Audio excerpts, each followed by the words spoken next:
The cheerleaders stumbled off the field, sneezing and dripping with mucus, as the marching band members took their places. But when the band began to play, steady streams of bubbles began blowing out of their instruments. Bubbles were everywhere. Up and down the field, the marching band slipped and slid, leaving behind a thick trail of wet, bubbly foam. "Hey!" shouted a fan in the bleachers. "Somebody poured bubble bath in the marching band's instruments." "I wonder who did that?" asked another fan. Soon the football teams took the field. The knuckleheads kicked the ball. Up, up, up went the ball. Higher and higher it went.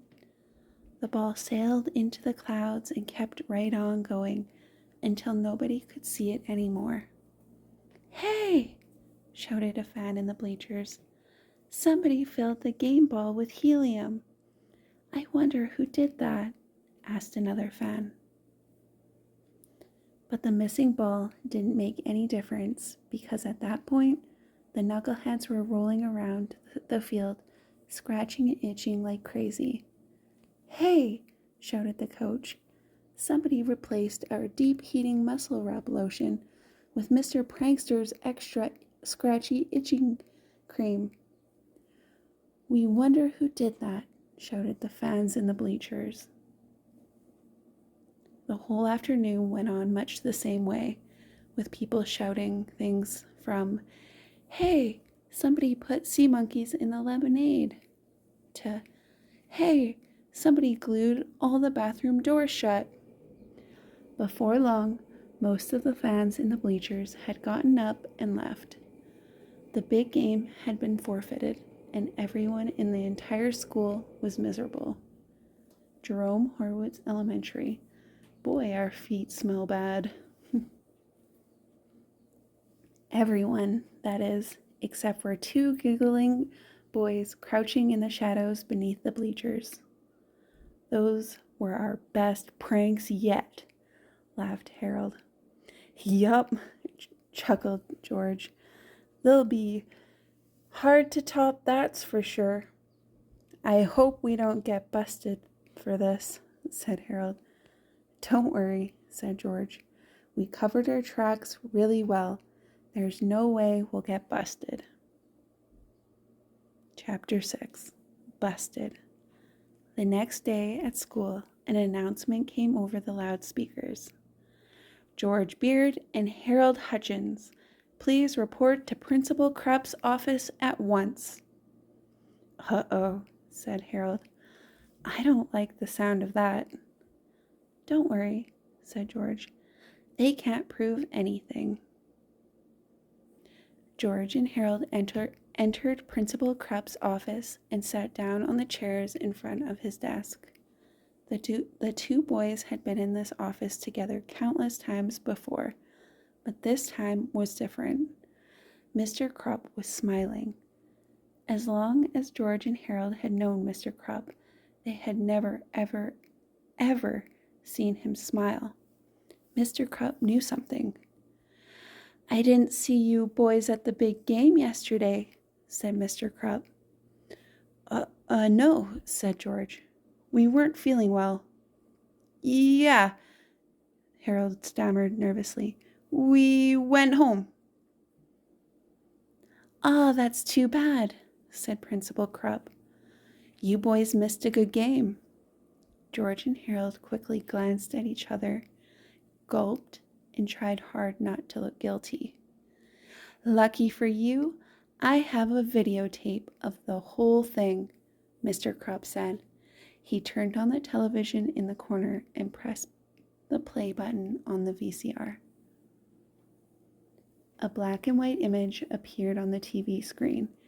It was an overhead shot of George and Harold sprinkling pepper into the cheerleaders' pom-poms. Next came a shot of George and Harold pouring liquid bubble bath into the marching band's instruments. "How do you like the pregame show?" asked Mr. Krupp with a devilish grin. George eyed the television screen in terror. He couldn't answer. Harold's eyes were glued to the floor. He couldn't look. The tape went on, revealing all of George and Harold's behind-the-scene antics. By now, both boys were eyeing the floor, squirming nervously and dripping with sweat. Mr. Krupp turned off the TV. "You know," he said, "ever since you boys came to this school, it's been one prank after another. First you put dissected frogs in a Jell-O salad at parent-teacher banquet. Then you made it snow in the cafeteria. Then you rigged all the intercoms so they played Weird Al Yankovic songs full blast for 6 hours straight.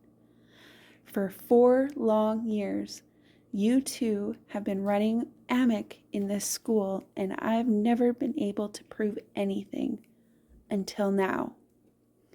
Mr. Krupp held the videotape in his hand.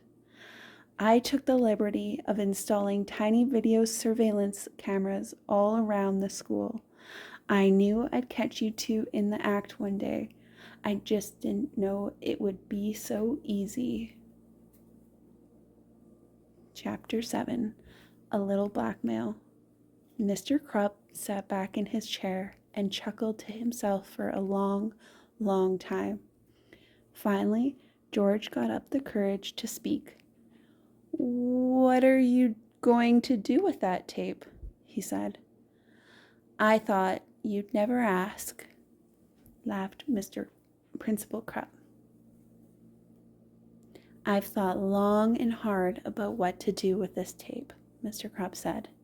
"At first, I thought I'd send copies to your parents." The boys swallowed hard and sank deeply into their chairs. "Then I thought I might send a copy to the school board," Mr. Krupp continued. "I could get you both expelled for this." The boys swallowed harder and sank deeper into their chairs. "Finally, I came to a decision," Mr. Krupp concluded. "I think the football team would be very curious to find out just who was responsible for yesterday's fiasco. I think I'll send a copy to them." George and Harold leaped out of their chairs and fell to their knees. "No!" cried George. "You can't do that. They'll kill us."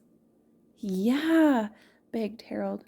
"They'll kill us every day for the rest of our lives." Mr. Krupp laughed and laughed. "Please have mercy," the boys cried. "We'll do anything." "Anything?" asked Mr. Principal Krupp with delight. He reached into his desk, pulled out a list of demands, and tossed it at the boys. "If you don't want to be dead as long as you live, you'll follow these rules exactly."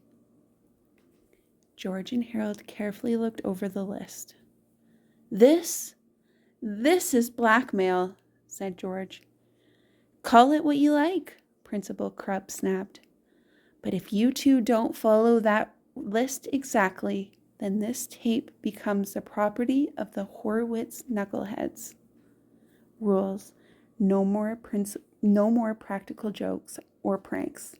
2, no laughing or smiling.